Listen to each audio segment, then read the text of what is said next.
en Irán y Medio Oriente, así que en los próximos segundos le haremos ingreso al estudio.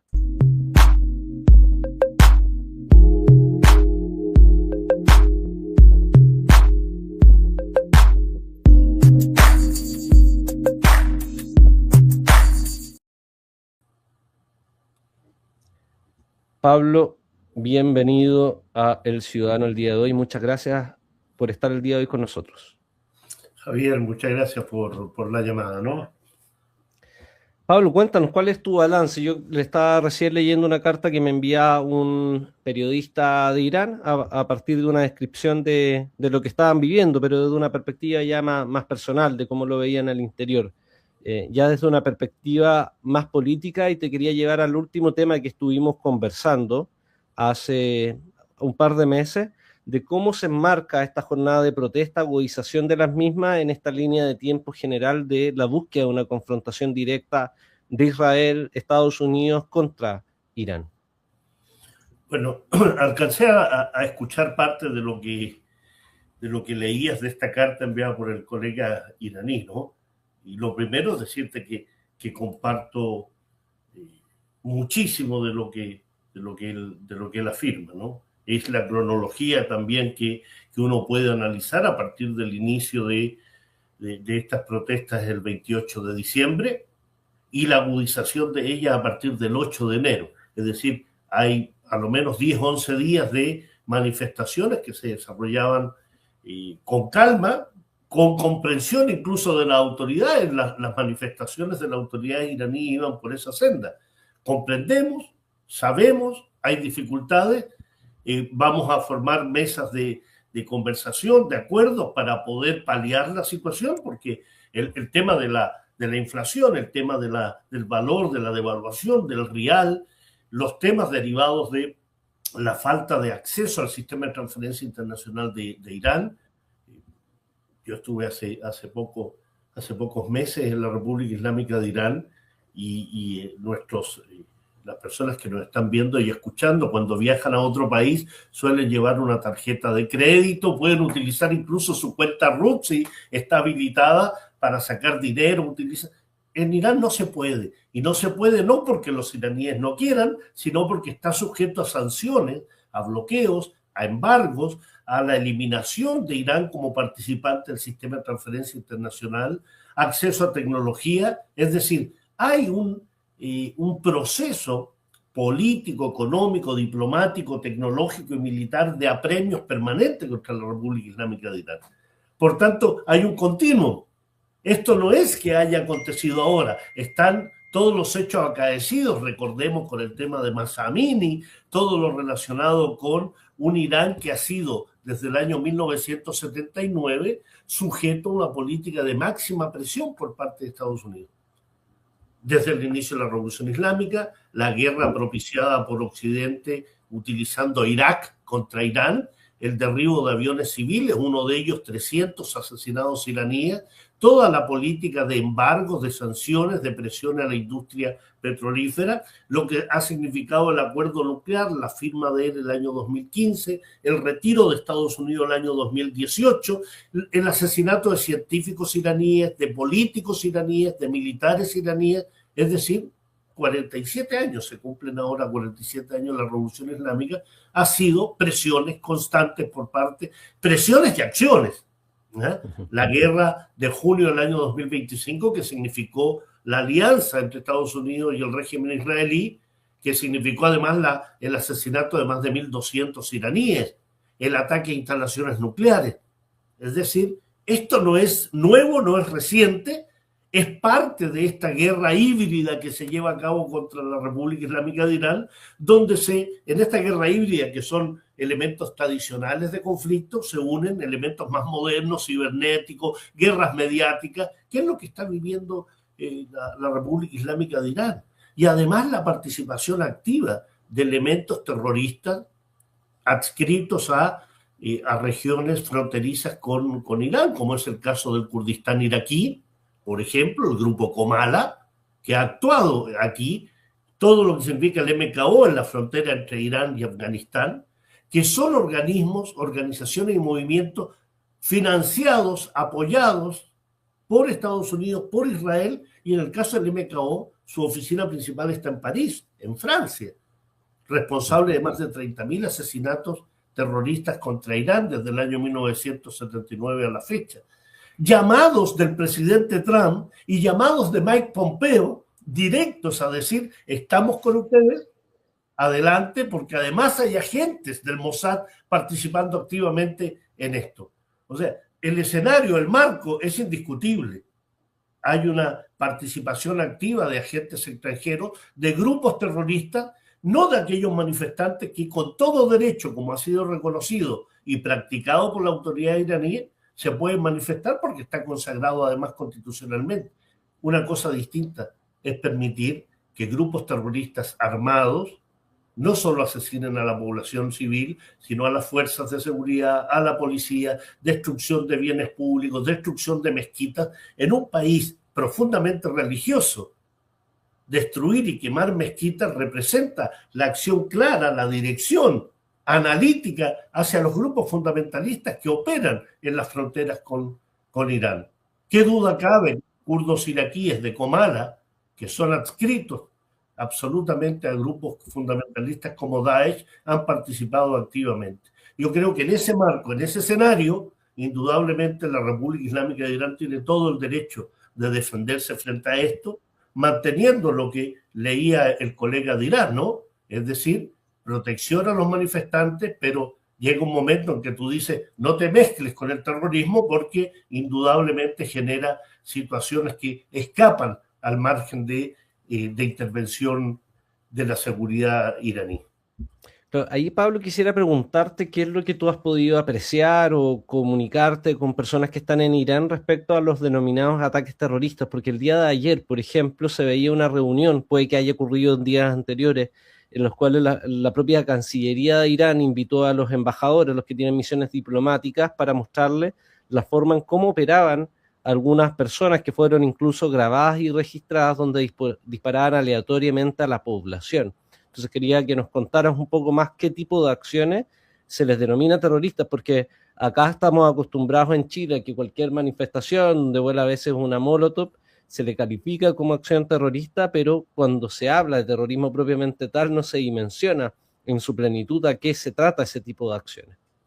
Terrorismo en Irán es definido como la acción de grupos terroristas reconocidos por Occidente como movimientos de apoyo a esta idea, a este objetivo de derrocar a la revolución islámica. Terrorismo es la destrucción de mezquitas, de edificios gubernamentales, el asesinato de policías, quemar a policías, es decir, acción armada. No son las acciones de una molotov, no son las acciones de un grupo que destruye un banco, que destruye alguna institución, es un continuum de acciones destinadas a socavar la seguridad de la República Islámica de Irán, de sus instituciones, que es propiciado, insisto en ello, porque esto tiene diversas patas, ¿no?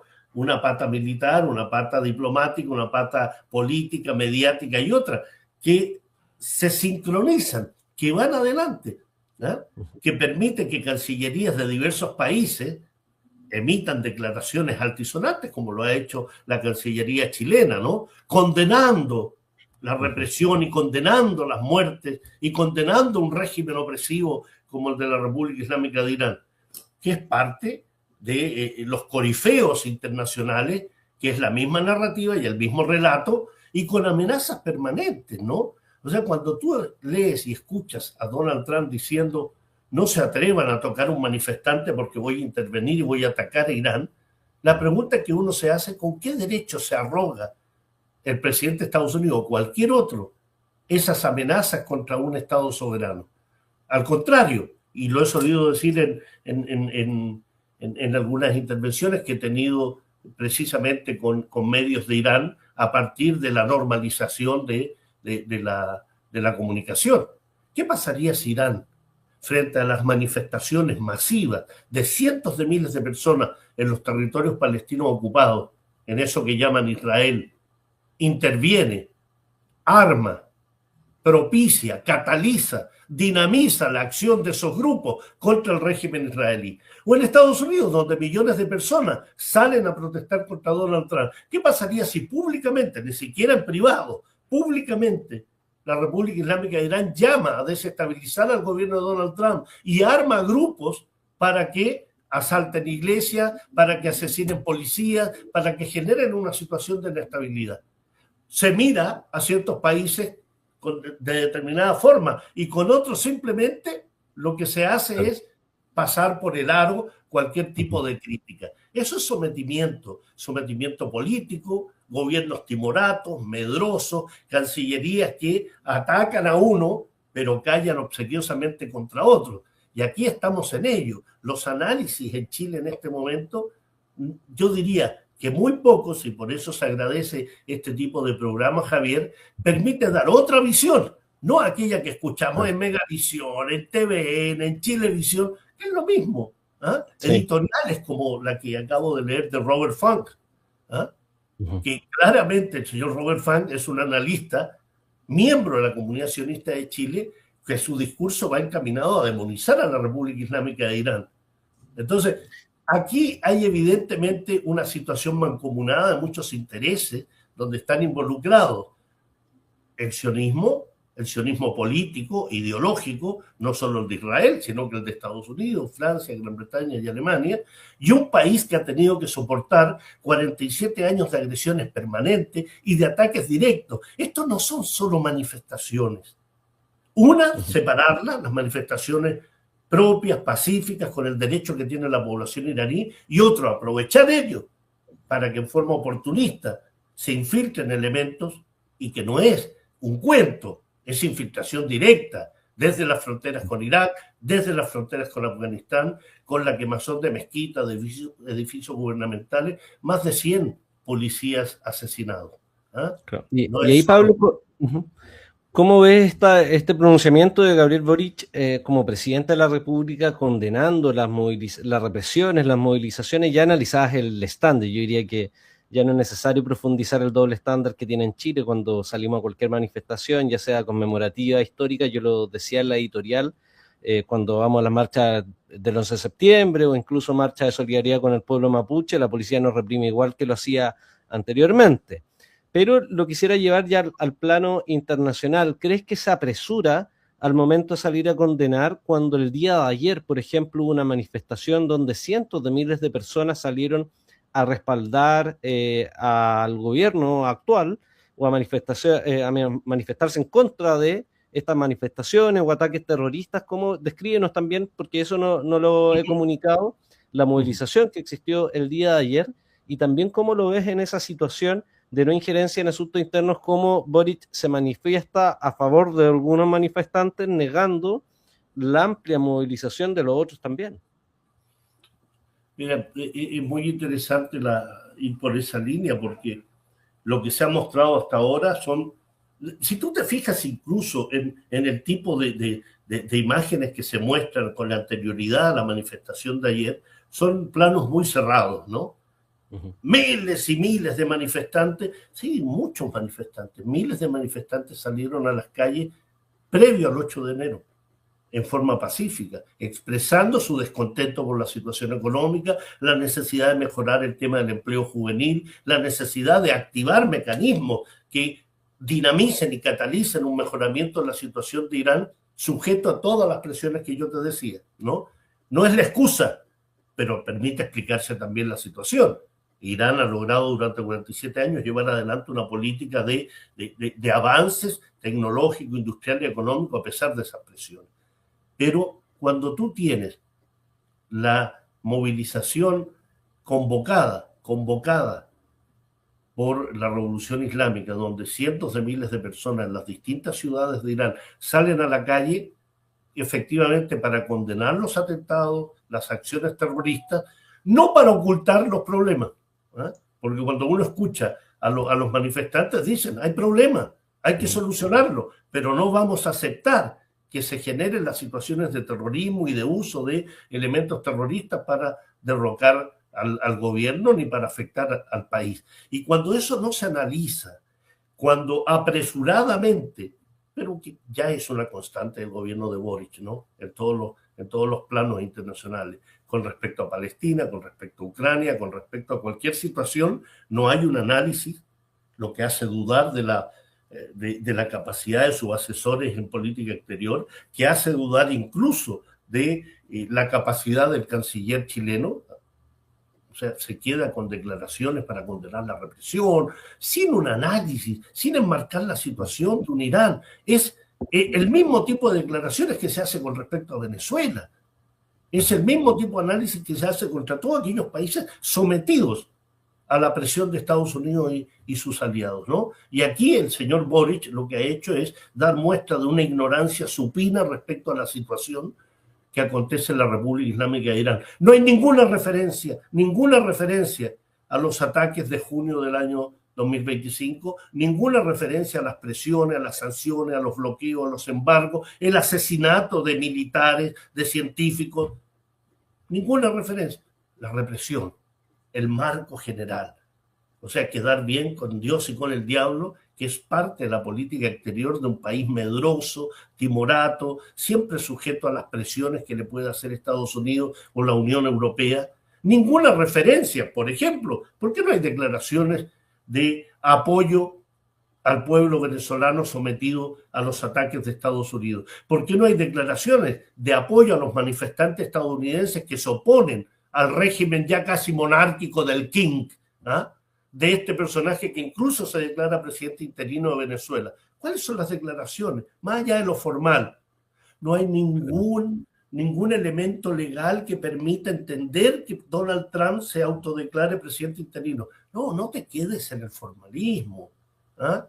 Anda al fondo del asunto. El fondo es que hay un poder hegemónico, arrogante, que lo mismo interviene en Venezuela, lo mismo interviene y quiere intervenir con Dinamarca respecto a Groenlandia, que amenaza a México, que amenaza a Brasil.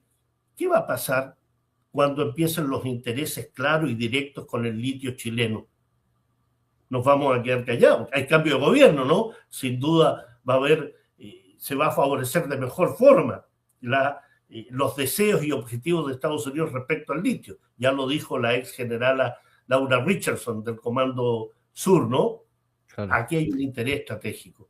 Y cuando uno lee estas declaraciones de una Cancillería absolutamente, diría yo, ignorante, porque esto refleja ignorancia, no es solo sometimiento, es ignorancia también respecto a situaciones claras, evidentes, de un país que ha sido sometido durante 47 años a una política de máxima presión, que ha tenido más de 30.000 asesinatos por grupos terroristas y en el cual nos detenemos para condenarlo cuando el resto del planeta, catalizado, latigado por Estados Unidos, exige que los demás se pronuncien. No, claro. No me merece ningún respeto esta Cancillería ni sus declaraciones. Sí, que resulta contradictorio también con las prioridades que ha establecido la propia Cancillería al firmar acuerdos comerciales con países del Medio Oriente, Oriente Próximo, como Emiratos Árabes Unidos, Arabia Saudita, donde ahí parece que no importa que las mujeres lleven hijab o burka en su mayoría, sino que más bien priman los intereses económicos y comerciales, pero cuando se trata de culpar a un gobierno, ¿no?, con el cual no sienten afinidad o geopolíticamente se tienen que alinear, ahí sí sacan todos los valores liberales para ponerlos como la prioridad que siempre hay que respetar. Pero te quería preguntar, Pablo, por una cuestión que no sé si la has podido verificar, pero hace unos días se señalaba que a propósito de la restricción al acceso a Internet, se activaron unas redes de Starlink y que en virtud de eso pudieron identificar algunos grupos terroristas o acciones de sabotaje que estaban ocupando estas redes. ¿Qué información tienes al respecto? ¿Es cierto que han podido desarticular? Y quizá más en general, no solamente a propósito del espacio de Starlink, ¿se han ido desarticulando estas organizaciones terroristas, calificadas como terroristas en Irán? ¿O todavía existe la amenaza latente al interior también de que estas acciones de terrorismo se sigan desarrollando en los próximos días? Mira, lo podríamos definir como acciones de terrorismo interno de grupos que operan al interior de Irán, pero los grupos mayoritarios son aquellos que traspasan la frontera de Irán en las zonas que te refería del Kurdistán iraquí y la frontera con Irán y la frontera entre Irán y Afganistán, que no es de ahora, es de décadas, ¿no? Claro, ha sido histórico.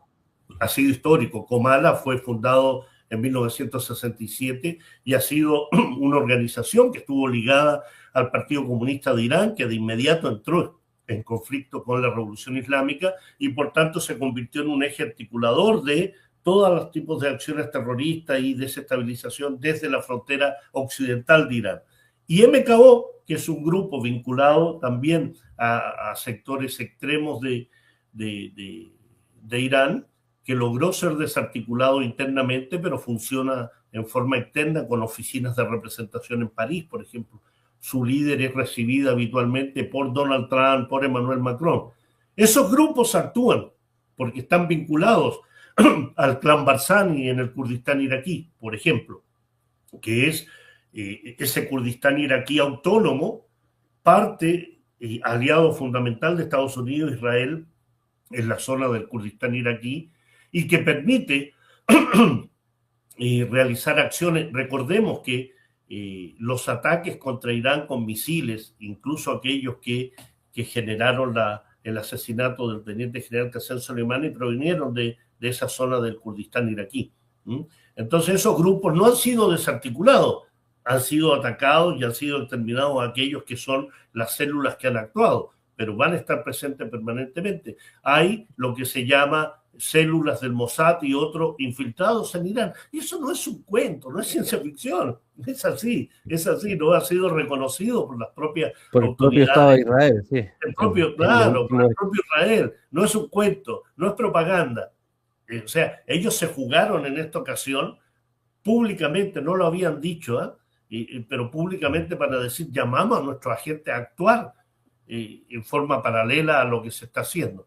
Eso es permanente y es así, y por tanto, un país que está sometido a eso y a esta guerra híbrida que te señalo, la guerra cognitiva, ¿no? El uso de la manipulación, de la desinformación, donde utilizas los medios impresos, televisivos, radiales, de redes. Las redes están controladas por Occidente. Por tanto, tienes que hacer como país, yo no le encuentro ni un atentado a la libertad de expresión, no, es la seguridad del país, está siendo atacado de esa forma y tienes que generar los mecanismos y las herramientas destinadas a generar esa protección, porque bien sabemos que la comunicación es precisamente hoy más por vía de redes que por los medios, ¿no? Claro. Es las redes sociales. Y tú como país en protección tienes que hacer lo que tienes que hacer. Estados Unidos no duda en censurar, en eliminar cuentas, en impedir que grupos, movimientos políticos y países participen de las redes sociales, de las cuales son dueños, empresarios ligados a Estados Unidos y a fundaciones sionistas, y por tanto, ¿por qué se extrañan de que la República Islámica de Irán, sujeta a ataques de todo tipo, simplemente decida cancelar el uso de redes sociales, que además son las redes sociales que utiliza el enemigo, ¿no?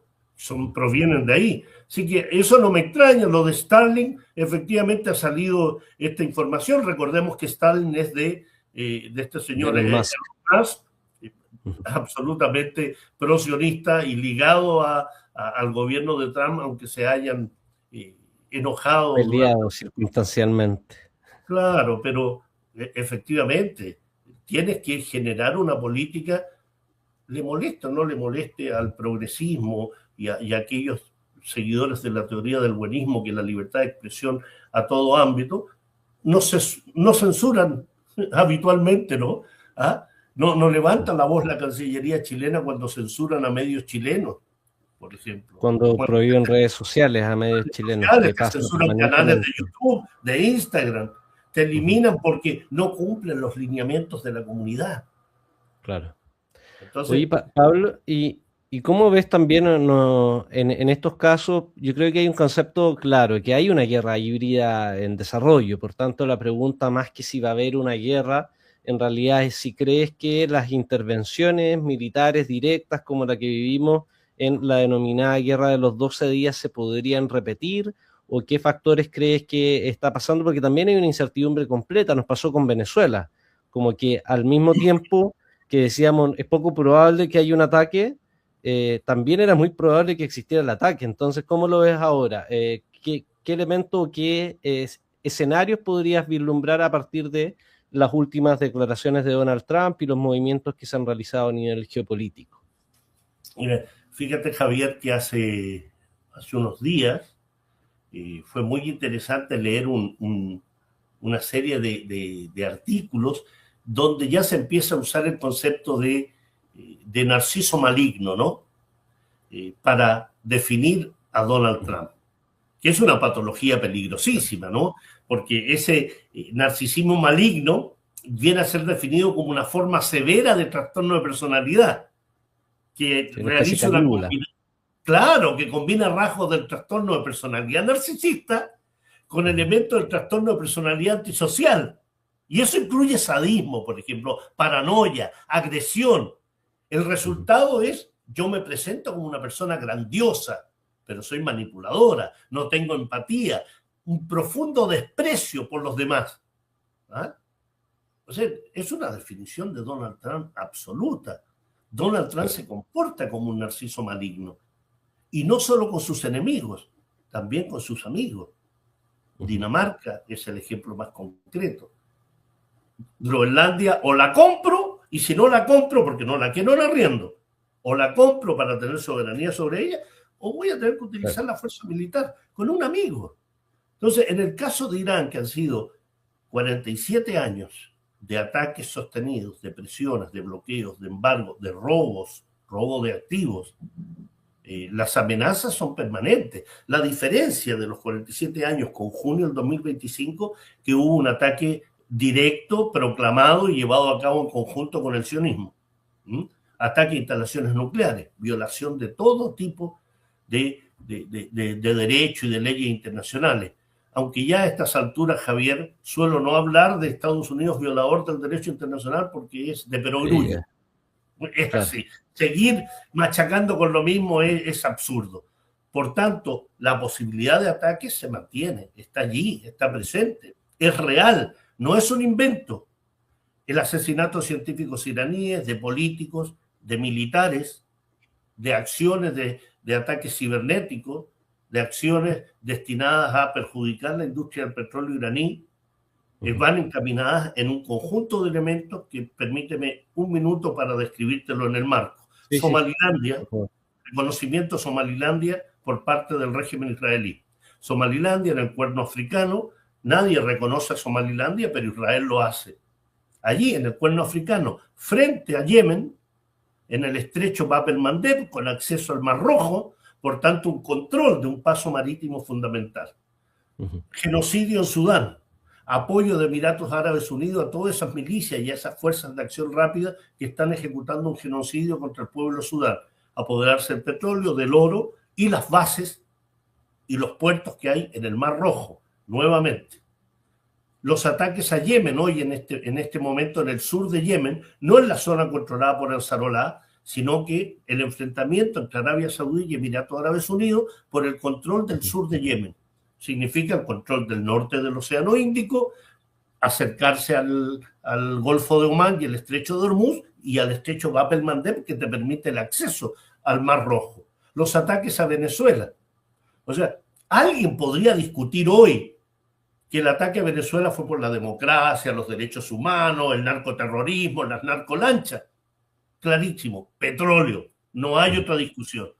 Entonces, en ese plano, Irán representa para Estados Unidos, para las potencias occidentales y en específico para el régimen sionista, un botín apetitoso. Petróleo, gas, Golfo de Pérsico, Estrecho de Hormuz, un país bisagra entre el Asia Oriental y el Asia Occidental, con acceso al Mar Caspio, acceso a toda la riqueza que tiene el Cáucaso Sur.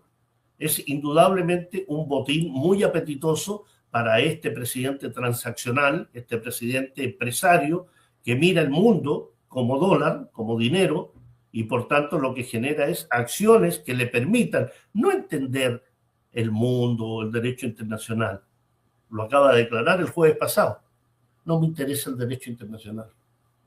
No me interesa, no me sirve, porque mi mente y mi moral es quien me frena. un hombre sin mente y sin moral, un inmoral, un narciso maligno. Es el que está gobernando el país más poderoso del mundo. Y ante eso hay que enfrentarlo, no con declaraciones absurdas, situándose enfrente de lo que debe ser la decisión de condenar a Estados Unidos, ejecutar acciones de mancomunidad internacional, aumentar los trabajos por lograr concretar la multilateralidad. Pero ahí estamos, con rusofobia, con sinofobia, con iranofobia, con islamofobia, eso porque nos han impuesto una guerra cognitiva en la cual el enemigo no es el enemigo y creer que es nuestro amigo quien nos quiere poner esa bota sucia que suele ultrajar a nuestros países.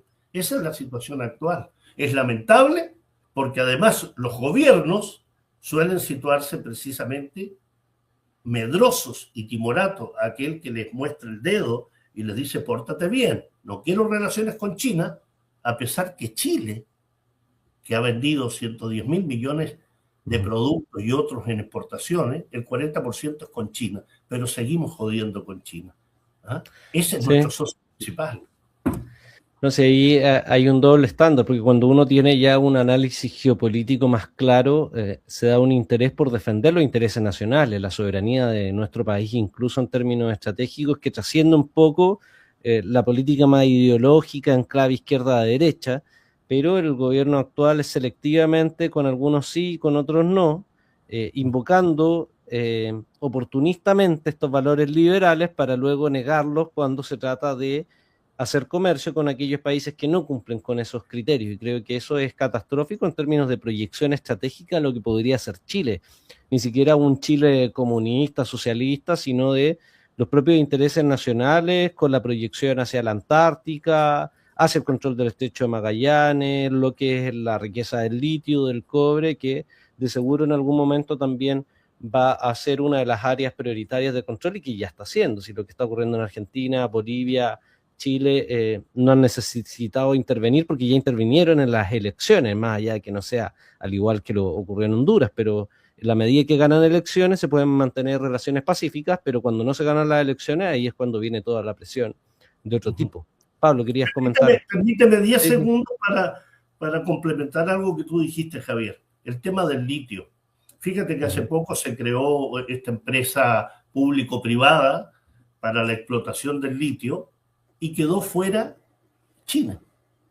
Sí, claro. China, y que lo reconoce Máximo Pacheco. Hay una entrevista que le da Iván Beisman en El Mostrador hace creo que 3 días, donde él dice como la decisión de pactar con Sokimich también responde a criterios geopolíticos. Ahí ya lo reconoce de nuevo, pero antes también tiene una entrevista, y por ahí la voy a buscar, porque también dice como, mira, no había ningún país, o sea, ninguna empresa en el mundo que ofreciera mejores condiciones que Sokimich, salvo que le queramos entregar el litio a los chinos, dijo. Como descartando la opción de... Pero entreguémoselo mejor, entreguémoselo a la familia Ponce Lerú mejor, pues. ¿Ah? Claro, sí, o sea, al final... Sokimich era una empresa estatal,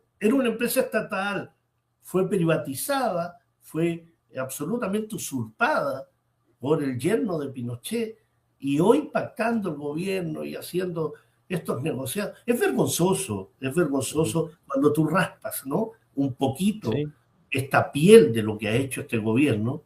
O sea, el principal socio comercial de Chile, que es China, simplemente ha sido sometido también a una política de máxima presión. Y China, paciente, milenaria, hace negocios por otro lado.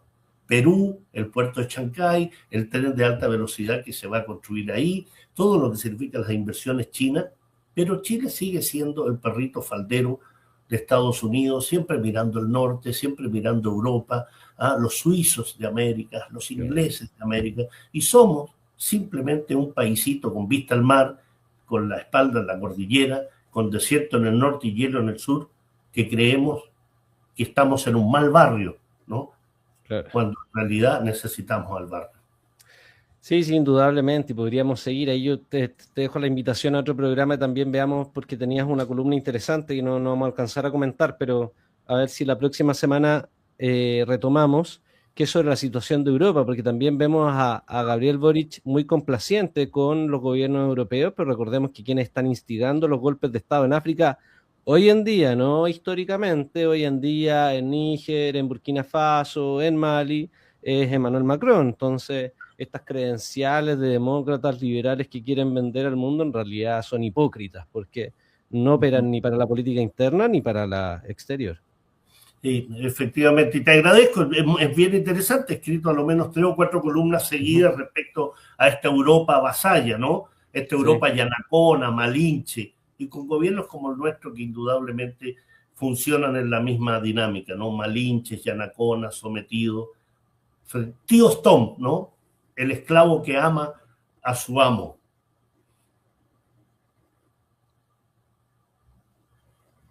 Sí, así que ahí te dejo la invitación, Pablo, para que nos coordinemos la próxima semana también podamos analizar qué es lo que está ocurriendo en Europa. Así que muchas gracias Gracias. por compartir el día de hoy con nosotros y como ya te decía, esperamos que estemos compartiendo en otro programa.